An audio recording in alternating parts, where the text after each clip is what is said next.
Hi everyone, here we've got POCO F3 and let me share with you how to change system language on this device. So first of all we have to enter the settings, and now let's scroll down and find the additional settings. They are right here. So let's tap on it, and on the second position we've got languages and input.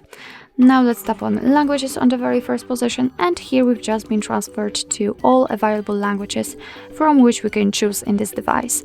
So all you have to do actually is to find the language you'd like to set and tap on it. So I will pick, for example, Netherlands, just tap on it, and as you can see, the whole system, the whole menu from now on is the chosen language, in my case Netherlands.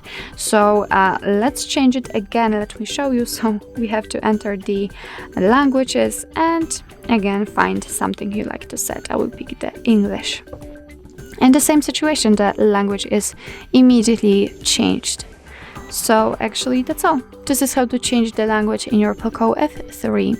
Thank you so much for watching. I hope that this video was helpful, and if it was, please hit the subscribe button and leave the thumbs up.